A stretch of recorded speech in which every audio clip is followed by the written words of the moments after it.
नमस्कार, आपके साथ मैं हूं जोहम रबा और आप देख रहे हैं यूपी की बात। दिल्ली विधानसभा चुनाव के लिए चौरस बिछ चुकी है, तो वहीं बीजेपी ने अपना चुनाव अभियान और तेज कर दिया। भारी डिमांड के बीच उत्तर प्रदेश के मुख्यमंत्री योगी आदित्यनाथ ने भी दिल्ली में अपना डेरा डाल लिया, जहां गुरुवार से सीएम योगी ने अपना प्रचार अभियान शुरू कर दिया। योगी आदित्यनाथ 4 दिन ताबड़तोड़ 14 रैलियां और रोड शो करेंगे। इस दौरान मुख्यमंत्री यूपी उत्तराखंड के निवासियों से बीजेपी के प्रत्याशियों के लिए अपील कर रहे हैं। उत्तर प्रदेश के मुख्यमंत्री योगी आदित्यनाथ देश के सबसे लोकप्रिय मुख्यमंत्री हैं। मूड ऑफ द नेशन के सर्वे के मुताबिक सीएम योगी लगातार देश में नंबर 1 बने हैं। योगी आदित्यनाथ की लोकप्रियता ऐसी है कि उनकी डिमांड हर जगह है। अब उत्तर प्रदेश मॉडल की चर्चा हो रही है हर जगह। 5 फरवरी को दिल्ली विधानसभा के लिए मतदान होना है। इससे पहले उनकी दिल्ली में जोरदार एंट्री हो गई है, जहां योगी आदित्यनाथ 4 दिन में ताबड़तोड़ 14 जनसभाएं और रोड शो करेंगे। दिल्ली में उत्तर प्रदेश और उत्तराखंड के लोग बड़ी तादाद में निवास करते हैं, जो दिल्ली विधानसभा में सरकार बनाने में काफी अहम भूमिका निभाते हैं। क्योंकि उत्तर प्रदेश के मुख्यमंत्री उत्तराखंड के रहने वाले हैं, इसलिए दिल्ली में उत्तर प्रदेश और उत्तराखंड दोनों प्रदेशों के मतदाताओं को साधने की भरपूर कोशिश करेंगे। सीएम योगी दिल्ली में बीजेपी का प्रचार अभियान की शुरुआत कर चुके हैं। योगी ने गुरुवार को किराड़ी, जनकपुरी और करोल बाग में जनसभाएं की, जहां उन्होंने भाजपा प्रत्याशियों के लिए दिल्ली के मतदाताओं से वोट मांगे। आप प्रयागराज में जाएंगे तो अच्छी शानदार सड़कें मिलेंगी, कहीं गंदगी नजर नहीं आएगा, बिजली पूरी मिलेगी, कनेक्टिविटी चाहे वह सड़क की हो, रेल की हो या फिर हवाई जहाज की, तीनों की बेहतरीन कनेक्टिविटी प्रयागराज के लिए उपलब्ध रहेगी। बहनों और भाइयों, एक और प्रयागराज मां गंगा के तट पर लगने वाला इस सदी का सबसे बड़ा महाकुंभ प्रधानमंत्री मोदी जी के विजन के अनुरूप देश और दुनिया से आने वाले श्रद्धालुओं को न केवल आकर्षित कर रहा है, बल्कि पुण्य का भागीदार भी बना रहा है।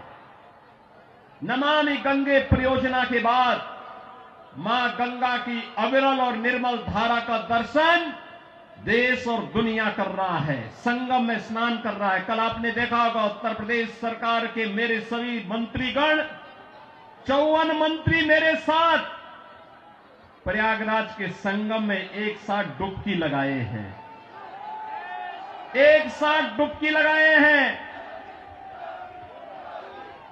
पुण्य के भागीदार बने हैं। हम सब सौभाग्यशाली हैं कि देश और दुनिया से आने वाले श्रद्धालुओं की सेवा करने का इस महाकुंभ के बहाने हमें अवसर मिला और उत्तर प्रदेश को नजदीक से देखने का अवसर इन सभी पूज्य संतों को, श्रद्धालुओं को प्राप्त हो रहा है। बहनों और भाइयों, अगर एक मुख्यमंत्री के रूप में मैं और मेरे मंत्रीगण प्रयागराज के संगम में स्नान कर सकते हैं, तो मैं पूछना चाहता हूं, दिल्ली में आम आदमी पार्टी के अध्यक्ष से अरविंद केजरीवाल जी से मैं पूछना चाहता हूं, क्या यमुना जी में वह भी अपने मंत्रियों के साथ जाकर के स्नान कर सकते हैं क्या?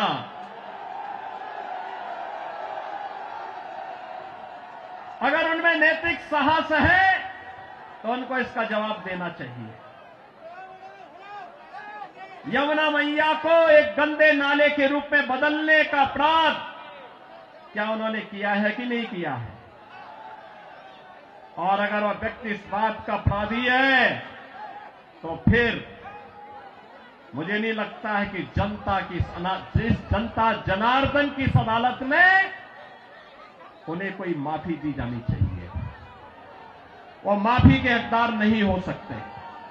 एक सुनियोजित साजिश के तहत दिल्ली की जनता को तो इन्होंने जन सुविधाओं से वंचित रखाई, साथ साथ राष्ट्रीय सुरक्षा के साथ खिलवाड़ भी इन्होंने उन अपने शरारत भरी कृत्यों से किया है। आपने देखा होगा 2020 में दिल्ली के अंदर किस तरीके से दंगे करवाए गए और आम आदमी पार्टी के पार्षद और उनके विधायकों की संलिप्तता इस पूरे षड्यंत्र में सामने आई थी। ये लगातार राष्ट्रीय सुरक्षा के साथ खिलवाड़ कर रहे हैं। स्वाभाविक रूप से जो अपने गुरु सरदे अन्ना हजारे को धोखा दे सकता हो, वह व्यक्ति जनता को भी धोखा देने में माहिर होगा। यहां के लोकप्रिय सांसद श्री चंदोलिया जी के साथ मिलकर के अच्छी सड़कें देना,